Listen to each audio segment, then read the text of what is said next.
Ya, selamat malam buat Bapak Ibu sekalian yang dikasih Tuhan, dimanapun berada ya. Ya, tema pada malam hari ini saya beri judul Bersyukur, ya, dari 5 karakter ucapan Rasul Paulus. Jadi temanya bersyukur. Kenapa temanya bersyukur? Karena di sini kita lagi minggu-minggu Thanksgiving, minggu-minggu ucapan syukur. Saya pikir ada baiknya kita belajar bersyukur melalui 5 karakter ucapan Rasul Paulus.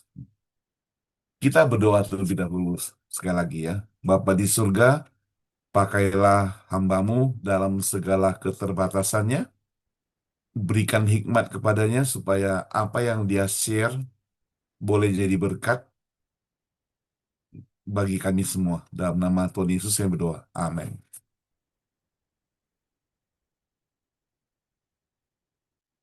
Ini ada gambar satu orang dan seekor burung ya. Sekali lagi, Rasul Paulus itu bersyukur bukan basa-basi. Dia bersyukur, sungguh-sungguh bersyukur. Nah, ada orang yang bersyukurnya basa-basi. Contohnya dari kabar ini, ya. Seorang suami, dia baru bangun pagi, kemudian istrinya berkata kepadanya, suamiku hari ini begitu cerah, matahari begitu indah, sinarnya begitu hangat, dan sebagainya. Kita bersyukur kepada Tuhan. Tapi suaminya bilang, ah, nanti siang juga panas, buat keringatan, begitu menyengat, sakit kepala, dan sebagainya. Jadi dia tidak bersyukur. Ketika istrinya bersyukur, dia mengeluh. Kemudian setelah itu, istrinya sediakan makanan, sarapan buat dia, roti 2 potong, ada selai kacang, dan juga selai kaya, setak kopi. Istrinya bilang ini, makanan pagi sudah tersedia, bersyukurlah kepada Tuhan. Suaminya bilang, ah, kejunya gak ada. Jadi dia tetap saja mengeluarkan hal-hal yang negatif. Lalu istrinya bilang sama dia, suamiku, engkau hebat. Engkau selalu mengetahui apa yang terjadi yang akan datang. Tapi masalahnya adalah engkau selalu memakai dengan kalimat negatif. Coba diubah jadi kalimat positif. Suaminya dengan agak cemberut, dia iakan. Setelah siap-siap makan sarapan pagi, dia pun mau berangkat kerja, sudah rapi dan sebagainya. Dia keluar dari rumah, baru jalan mau ngambil sepeda motornya. Tiba-tiba ada seekor burung buang kotoran dari atas tepat di kepalanya. Kali ini dia menoleh ke istrinya, tapi nggak berani bilang apa-apa lagi. Istrinya aja bilang pada dia, lihat, kita lihat dari sisi positif burung itu. Dia itu membuang kotoran tepat di kepalamu, katanya. Bersyukurlah. Nah, suaminya sadar bahwasanya banyak hal yang dia mesti bersyukur, tidak boleh selalu mengeluh. Walaupun dia harus mengalami hal yang tidak mengenakan. Nah, seringkali kita pada waktu susah, pada waktu sakit, pada waktu menderita, pada waktu kita kurang, tidak rasa cukup, gaji sudah ada, kita masih rasa tidak cukup, kurang bersyukur, gaji sudah dinaikkan, kita juga merasa lebih sedikit daripada yang lain, mobil sudah punya, kita masih punya pikiran harus memiliki yang baru, sudah punya yang baru, kita masih berpikir mau yang merek lebih bagus, rumah sudah punya, pengen yang lebih besar, dan sebagainya. Ini tidak ada rasa cukup. Lalu kita sulit untuk bersyukur. Nah, hari ini kita akan belajar dari Rasul Paulus bagaimana dia bersyukur tanpa basa-basi. Ingat, Rasul Paulus bukan orang yang hidupnya baik-baik saja. Banyak pergumulan hidup yang dia alami, yang barangkali kalau dihitung penderitaannya, dia lebih menderita dari kita semua. Namun, hari ini kita akan lihat bagaimana dia bersyukur. 5 karakter syukur Rasul Paulus. Saya bacakan ayat Alkitabnya. Dengan karakter pertama, ucapan syukur daripada Rasul Paulus itu berpusat pada Allah. Filipi 1 ayat 3 berbunyi, "Aku mengucap syukur kepada Allahku setiap kali aku mengingatmu." Jadi waktu dia ingat jemaatnya, dia bersyukur kepada Allah.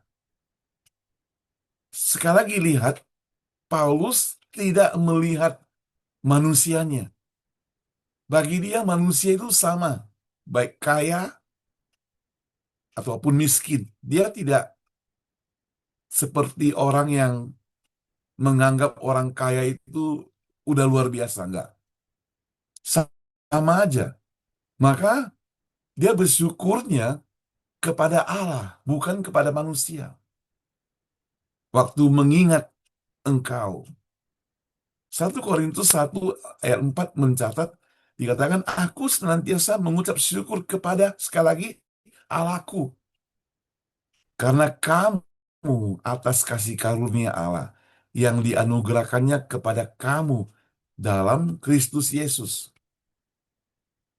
Nah, dalam 1 Tesalonika pasal 1 ayat 2 dikatakan, "Kami selalu mengucap syukur kepada Allah karena kamu semua dan menyebut kamu dalam doa kami." Selain dia mengucap syukur, dia juga berdoa dan sebut namanya.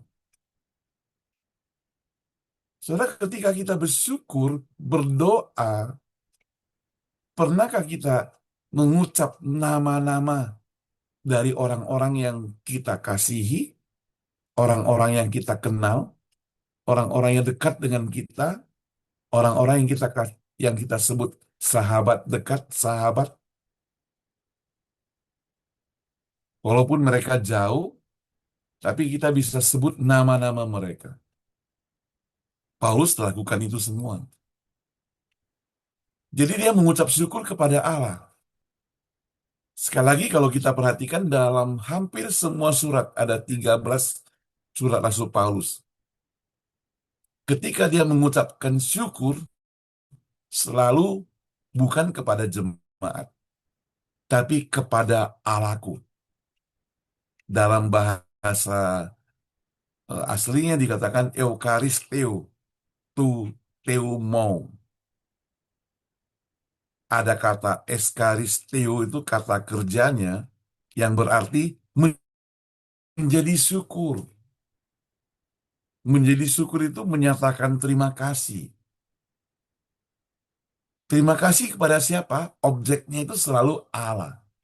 Yang secara teologis ini menegaskan bahwa iman, kasih, dan pertumbuhan dari jemaat, yang artinya pertumbuhan dari setiap orang Kristen, bukan hasil kehebatan seorang hamba Tuhan, pendeta, ataupun majelis. Tapi semata-mata itu karya anugerah daripada Allah. Jadi tidak ada kreditnya dari manusia, tapi kreditnya adalah dari Allah. Maknanya adalah ucapan syukur Paulus bersifat teosentris, fokus pada Allah, sekali lagi bukan manusia. Sehingga pujian pelayanan naik kepada sumber. Sumbernya siapa? Sumbernya yaitu Allah, bukan kepada pelayannya, tapi sumber sang pemberi pelayan, sumbernya. Yang perlu di warning, saya kasihkan garis bawahi di sini. Seringkali orang-orang melihat ini salah satu contoh keberhasilan pelayanan. Kalau itu bagi orang yang melayani. Keberhasilan pekerjaan, keberhasilan keluarga, keberhasilan studi kita, sekolah. Kadang karena kita tanda kutip lupa diri, maka arah rasa hebatnya itu adalah kemanusiaannya. Tapi Paulus mengajarkan pada kita arah syukurnya itu ke Allah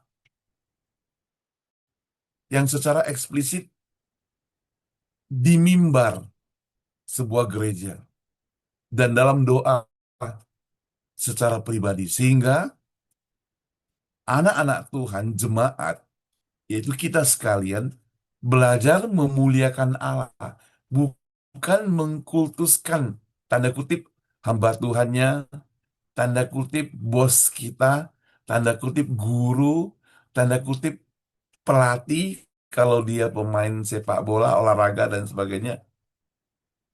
Tidak mengkultuskan bahkan tidak mengkultuskan diri sendiri. Tetap belajar dari Paulus yaitu Allah. Allah satu-satunya. Jadi sekali lagi tadi saya catat di sini Rasul Paulus bersyukur berpusat kepada Allah. Itu yang pertama. Yang kedua, yang kedua itu waktu Rasul Paulus bersyukur, dia berakar kepada anugerah Tuhan. Anugerah, karis. Dalam 1 Korintus 1 ayat 4 berbunyi, kasih karunia sebagai alasan bersyukur. Atas kasih karunia Allah yang dianugerahkannya kepada kamu. Jadi sekali lagi dia bersyukur karena kasih karunia. Apa yang dimaksud dengan kasih karunia? Yaitu anugerah. Apa yang dimaksud dengan anugerah? Anugerah yaitu sesuatu yang kita tidak layak terima, tapi diberikan pada kita. Jadi bersyukur. Dalam 2 Korintus 9 ayat 15, syukur kepada Allah karena karunia-Nya yang tak terkatakan itu, yang sangat luar biasa itu, karunia-Nya. Misalnya dalam Kolose 1 ayat 12, dan mengucap syukurlah dengan sukacita kepada Bapa. Sekali lagi, waktu seseorang mengucap syukur, dia harus mengucap syukurnya dengan penuh sukacita. Orang yang sedang berduka atau hatinya bermasalah, dia tidak bisa bersyukur. Mengucap syukur dengan sukacita untuk apa? Di sini saya mencatat bahwa waktu mengucap syukur dengan sukacita kepada Allah yang telah melayakkan kamu untuk mendapat bagian dalam apa yang ditentukan untuk orang-orang kudus dalam kerajaan terang. Nah, syukur berakar pada anugerah. Saya catat di sini secara bahasa, kata syukur itu berasal dari eukaristeo. Itu bahasa aslinya mengandung akar kata karis. Karis itu artinya anugerah. Yang berhubungan erat dengan kara. Jadi dia dari akar kata kara juga yang artinya sukacita. Jadi dalam cara Paulus berpikir, caranya berpikir, mengucap syukur selalu berhubungan dengan menyadari anugerah yang tidak pantas diterima. Dari sana mengalir sukacita rohani secara mendalam. Banyak bagian syukur dari Rasul Paulus yang langsung terkait dengan karunia-karunia rohani. Misalnya, panggilan keselamatan. Kita diselamatkan, kita bersyukur. Pekerjaan Allah melayakkan orang yang berdosa untuk ambil bagian dalam kerajaan terang. Kita bersyukur. Kematian dan kebangkitan Yesus Kristus di atas kayu salib yang menggantikan kita supaya kita layak, kita bersyukur. Maka makna syukur Paulus bukan sekedar respon emosional atas situasi enak, tapi respon iman terhadap anugerah Allah yang mendahului segala sesuatu. Apa aplikasinya bagi kalau dia hamba Tuhan, jemaat, guru, mahasiswa, kepala keluarga? Maka ini akan mendorong diri sendiri untuk melihat bahwa melayani Tuhan itu sebagai privilege of grace, kesempatan anugerah, bukan sekedar beban. Saya lihat Ibu Masri di sini, dia luar biasa, Bu Ayu ya. Setiap hari ada kegiatan seperti ini. Saya harap dia seperti Rasul Paulus, melayani bukan sebagai beban, tapi ini kesempatan anugerah, tugas. Dia bertugas luar biasa. Ya, kita perlu bersyukur ya. Harus mensupport Ibu Basri, Ibu Ayu. Ini kesempatan anugerah, bukan beban. Tekankan bahwa boleh percaya, diselamatkan, dipakai, diberi karunia, dan boleh juga ikut dalam grup ini selama bertahun-tahun. Ini anugerah Tuhan. Karena setahu saya tidak semua orang punya kesempatan ikut terus sampai hari ini. Saya masih ingat ada satu bapak, saya lupa namanya di Surabaya, yang saya dengar dari Ibu Ayu, kalau nggak salah, jalan pagi dia naik sepeda, kemudian jatuh, beberapa hari kemudian meninggal. Pak Mestinya Sinto. dia ada di grup sini cukup aktif. Dulu ada Pak Stephen juga bersama-sama, saya kenal duluan dia, bersama-sama dalam grup ini, tapi sudah dipanggil Tuhan, tidak bersama-sama lagi dengan kita. Jadi benar-benar tidak selalu ada kesempatan untuk ikut dalam bagian ini. Terbatas, ada waktunya. Maka waktu kita ada waktu kita sehat, waktu kita punya kesempatan, mari kita pakai untuk mengikutinya. Di sini kita boleh bersama-sama belajar firman Tuhan tersebut. Belajar untuk mengerti, belajar untuk sungguh-sungguh eh, dipakai oleh Tuhan. Ya. Itu yang kedua. Kemudian lanjutannya adalah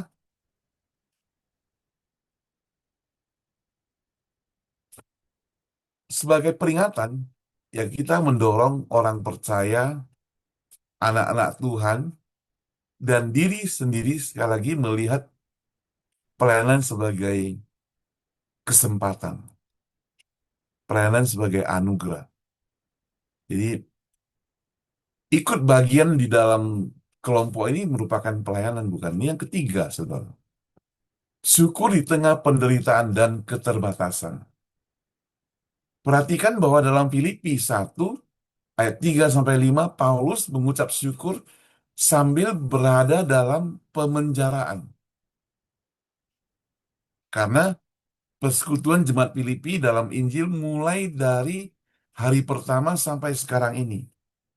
Dikatakan sambil berada dalam pemenjaraan. Jadi sekali lagi Paulus itu bersyukur bukan dalam keadaan baik-baik saja. Bukan karena dia naik gaji. Bukan karena dia sedang tamasya, bukan. Tapi dalam penjara. Artinya dalam keadaan susah. Dalam keadaan tidak baik-baik saja. Bersyukur. Ikon saya itu kota Medan. Dan itu menara. Di belakang saya itu menara air. Pam Tirtanadi kalau nggak salah namanya. Itu ada kantor pos, mungkin saya lupa ingat. Mengapa saya pakai logo itu? Karena orang-orang di sana baru kemarin-kemarin sedang mengalami kesusahan banjir. Nah, sebagai orang percaya dalam keadaan banjir pun dia mesti bersyukur. Ini tidak gampang. Tapi firman Tuhan mengajarkan pada kita untuk bersyukur dalam segala keadaan. 1 Tesalonika 5 ayat 16-18. Bersukacitalah senantiasa, tetaplah berdoa, mengucap syukur dalam segala hal, sebab itulah yang dikehendaki Allah di dalam Kristus Yesus bagi kamu. Senantiasa bersukacita. Setiap orang tentu ada naik turun tensinya, naik turun masalahnya, hidupnya, maju mundur. Kalau sebagai pengusaha mungkin sebentar naik, sebentar turun.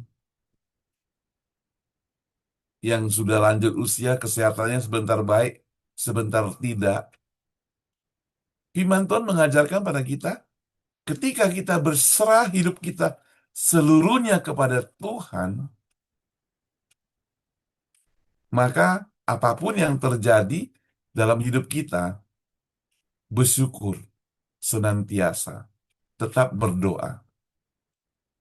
Dalam 2 Korintus 4 ayat 17 dikatakan, penderitaan ringan sekarang mengerjakan bagi kami kemuliaan kekal, melebihi segalanya.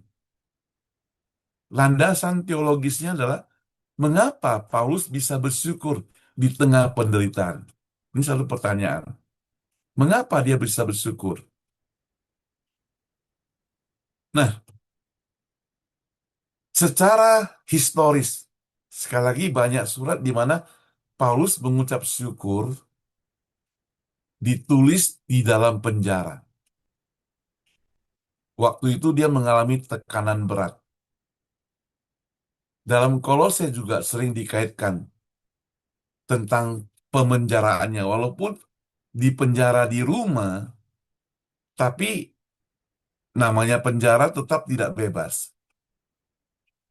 Dan dalam konteks itu Paulus berbicara tentang sukacita, ucapan syukur, karena ia memandang penderitaan sebagai bagian pelayanan yang dipakai Allah untuk apa? Untuk memuliakan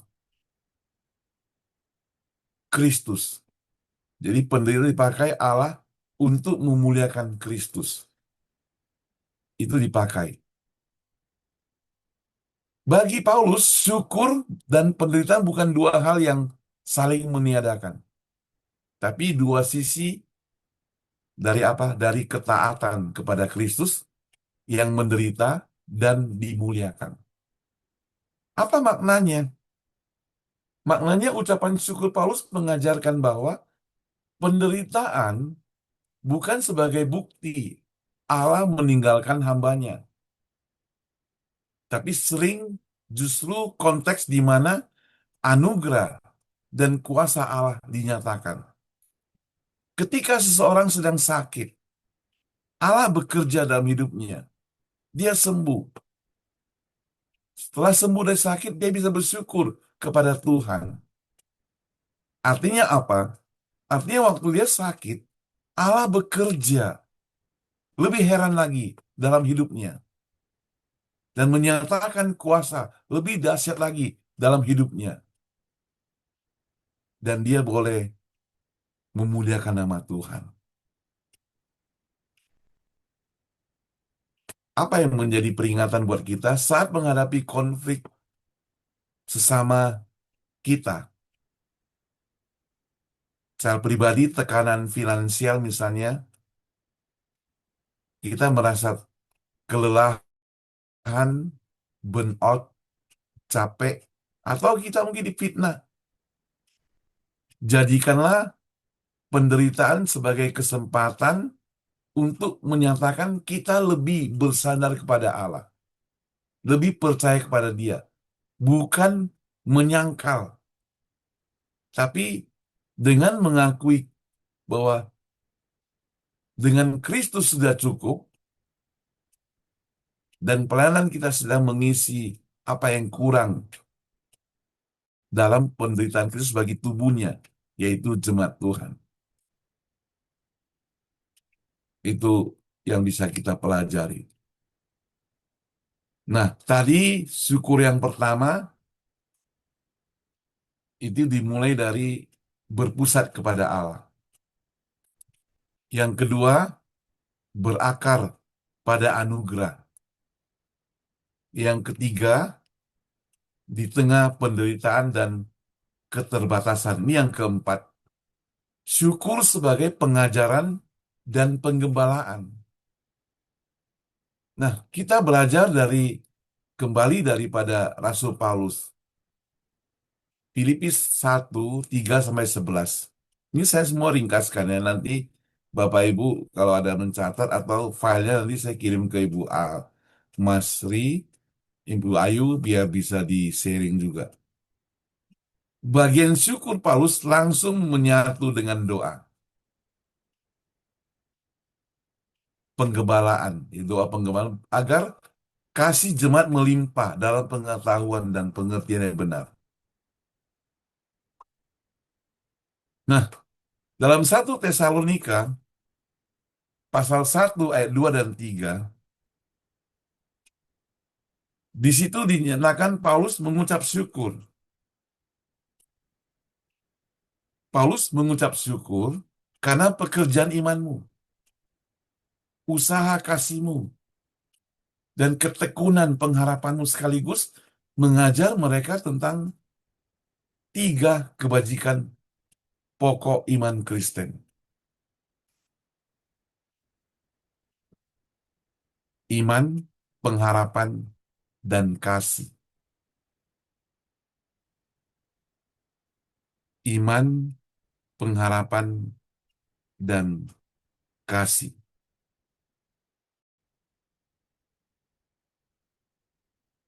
2 Tesalonika 1 ayat 3 mencatat kami wajib selalu mengucap syukur kepada Allah karena kamu, karena imanmu makin bertambah dan kasihmu seorang akan yang lain makin kuat.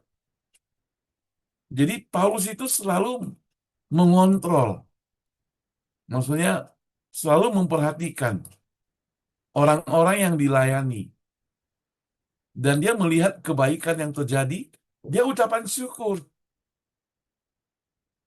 Dia ucapkan syukur bukan karena, lihat ya, dia ucapkan syukur bukan karena, oh bersyukur ya, engkau sukses, usahamu bertambah besar. Hebat ya, anak-anakmu semua kaya raya. Bukan, dia tidak ngomong itu.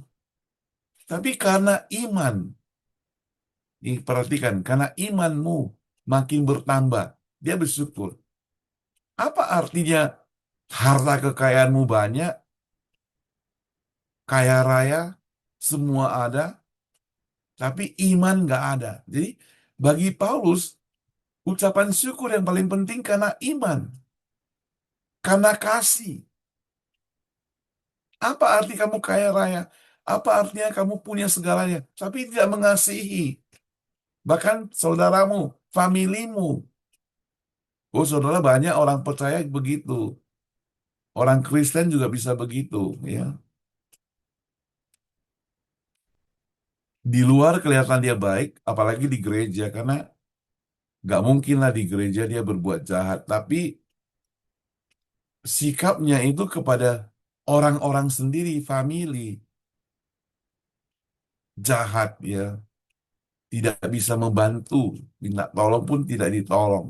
Tapi kalau orang luar, dia berani traktir, makan enak dan sebagainya, keluar uang banyak, gak apa-apa. Kenapa? Supaya dilihat. Kenapa? Supaya bisnisnya lancar. Nah, itu bukan ucapan syukur Rasul Paulus. Paulus bersyukur sekaligus mengajar. Eh, bukan karena materi kamu dipuji, disyukuri, tapi karena imanmu, karena kasihmu.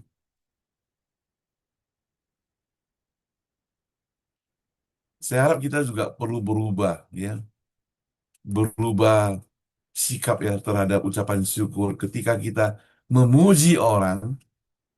Jangan lagi memuji dia sebagai orang Kristen yang benar. Jangan lagi memuji dia atas materinya, atas yang kelihatan. Oh, kamu cantik sekali ya. Dipuji. Boleh sih bilang apa, tapi bukan itu utamanya. Sekali lagi, wah, kamu rajin sekali ke gereja. Imanmu luar biasa. Kamu setia sekali ya. Itu puji-pujian bagi Paulus itu. Secara bentuk surat, bagian-bagian ucapan syukur Paulus memegang fungsi retoris yang tidak perlu jawaban. Tapi ini merupakan pengajaran pastoral. Banyak penafsir mencatat bagian syukur itu biasanya merangkum tema-tema besar. Nah, saya mencatat di sini ya. Tema besarnya apa? Tema besar yang akan dikembangkan dalam surat Paulus, dalam ucapan syukur, Paulus ingatkan tentang mengingatkan karya Allah di tengah mereka. Apa yang Allah sudah kerjakan, yang meneguhkan identitas mereka, sekaligus secara halus mengarahkan mereka kepada koreksi ajakan, lebih setia. Dengan kata lain, syukur Paulus bukan hanya sekadar ekspresi pribadi. Syukur Paulus bukan hanya alat apa alat yang disia-siakan, tapi juga merupakan alat pengajaran, didaktik, juga nasihat, praenetik yang menyentuh hati. Jadi ada pengajaran, ada nasihat. Maknanya adalah syukur di bibir Paulus adalah bentuk pengembalaan, bukan sekedar pembukaan yang manis, tapi di dalam ucapan syukur Paulus kadang ada teguran, ada nasihat, ya, ada nasihat. Salah satunya dia bersyukur untuk Timotius yang masih muda, tapi sudah boleh melayani. Dan dia menasehati Timotius, walaupun engkau masih muda, harus bersikap dewasa, jangan dianggap remeh orang begitu. Nah, peringatannya jadikanlah ucapan syukur dalam khotbah yang disampaikan atau dalam pengajaran yang kita lakukan kalau kita guru sekolah minggu, kalau kita orang tua ngajar anak, dan doa kita sebagai momen untuk mengajar iman, kasih, dan pengharapan. Jadi ini merupakan arah pertumbuhan yang Allah sedang kerjakan sehingga kita sebagai jemaat, sebagai orang percaya ditumbuhkan tanpa merasa hanya ditegur atau dikritik atau dinasihati. Tapi kita boleh bertumbuh, boleh berubah.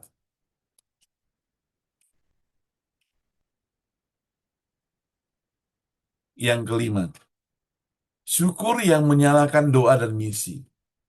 Filipi 1:3-5, Paulus itu bersyukur terkait langsung dengan persekutuan dalam berita Injil, koinonia dalam misi, bersekutu. Koinonia ada tiga topik gereja yang yaitu marturia, bersaksi, koinonia ini bersekutu, dan satu lagi diakonia. Dalam hal ini, syukur yang menyalakan misi yaitu persekutuan. Ketika berkumpul, kita bukan hanya omong kosong, tapi ada doa, ada ucapan syukur. Kolose 1:3-6, kami sedang selalu mengucap syukur kepada Allah, karena kami telah mendengar tentang imanmu. Jadi dia bersyukur, sekali lagi, dia bukan mendengar tentang kekayaanmu, suksesmu. Dan dia juga bersyukur karena Injil sudah sampai kepadamu. Dan dia juga bersyukur karena melalui engkau boleh berbuah, boleh membawa orang lain untuk percaya. Jadi ini urutannya. Pertama, mendengar tentang imanmu, Injil sudah disampaikan kepadamu, dan kamu juga sampaikan kepada orang lain, dan berbuah. Jadi syukur tambah doa, tambah buah. Pertanyaannya adalah 2025, sekarang sudah masuk bulan Desember, tanggal 1. Kita memang bersyukur, kita berdoa, apakah kita sudah berbuah? Kelompok Bible study seperti ini bagus. Cuma satu hal yang mau saya tanyakan adalah, setelah bertahun-tahun Bapak Ibu belajar Alkitab, mungkin lebih lebih dalam daripada mahasiswa teologi ya di kampus yang barangkali ada liburnya. Apa yang Bapak Ibu kerjakan? Apakah hanya tertanam dalam diri, hanya sekedar melewati waktu, orang ikut ya saya ikut, ngobrol-ngobrol dan sebagainya, doa-doa. Buahnya apa? Apakah aku juga share apa yang saya pelajari kepada orang lain? Kalau tidak ke tempat-tempat yang jauh, keluargaku, tetanggaku, apakah aku ada ajak mereka juga bergabung?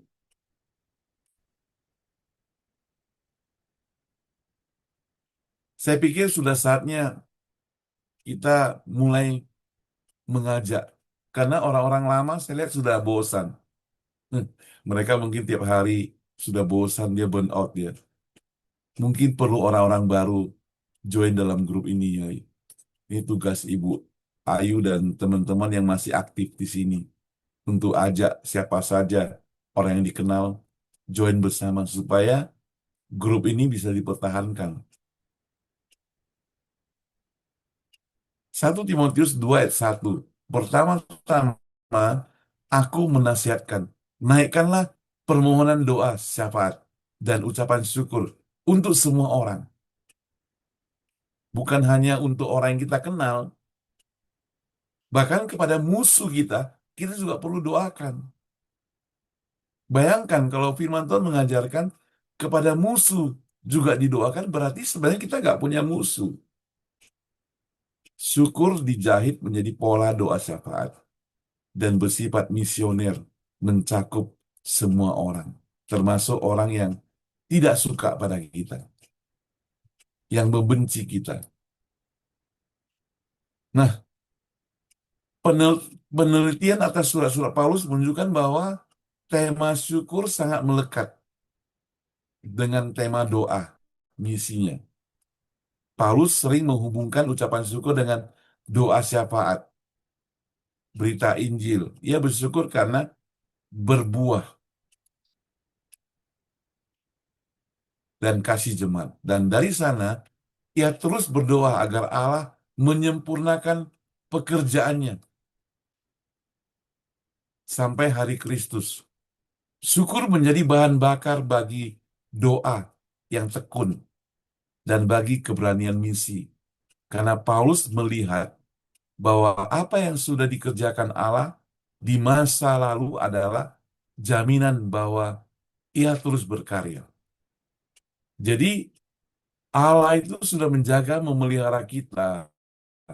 Kita bersyukur pada Tuhan. Dulu sampai hari ini tidak meninggalkan kita. Kita bersyukur pada Tuhan dan kita percaya ke depan pun Dia tidak tinggalkan kita. Maknanya adalah ucapan syukur yang sejati tidak pernah berhenti, tidak pernah merasa puas, tapi mendorong hati untuk makin berdoa dan makin terlibat dalam penginjilan dan pemuridan. Nah, marilah kita mendorong rekan-rekan kita. Saya sebut rekan-rekan pelayanan, ya, karena kita mulai dari kelompok kecil ini kan, sekaligus mengundang orang-orang untuk join lagi. Supaya kita bisa melayani dengan lebih berani. Jadi waktu kita menilai hidup kita, kita bukan hanya menilai apa yang sudah kita dapatkan, tapi kita juga menilai apa yang sudah kita berikan. Seringkali kan orang menghitung berkat, yaitu apa yang didapatkan. Dia tidak pernah menghitung apa yang dari dia dapatkan itu dia berikan. Padahal yang dia dapatkan itu semua titipan.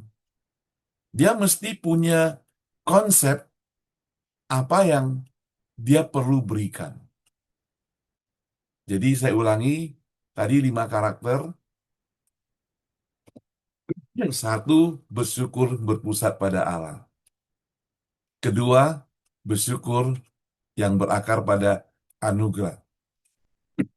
Tiga, bersyukur di tengah penderitaan dan keterbatasan. Keempat, bersyukur sebagai pengajaran dan pengembalaan. Dan kelima, bersyukur yang menyalakan doa dan misi. Kiranya boleh jadi berkat. Kita berdoa ya. Bapa di surga, kami bersyukur kepadamu melalui apa yang kami pelajari hari ini. Dari Rasul Paulus dengan ucapan syukur. Biarlah dalam seluruh kehidupan kami boleh bersyukur kepada Tuhan. Bukan karena berkat, tapi karena iman. Karena iman yang menghasilkan buah. Kami syukur itu. Seringkali kami bersyukur karena berkat. Kita tidak bersyukur kepada pemberi berkat itu.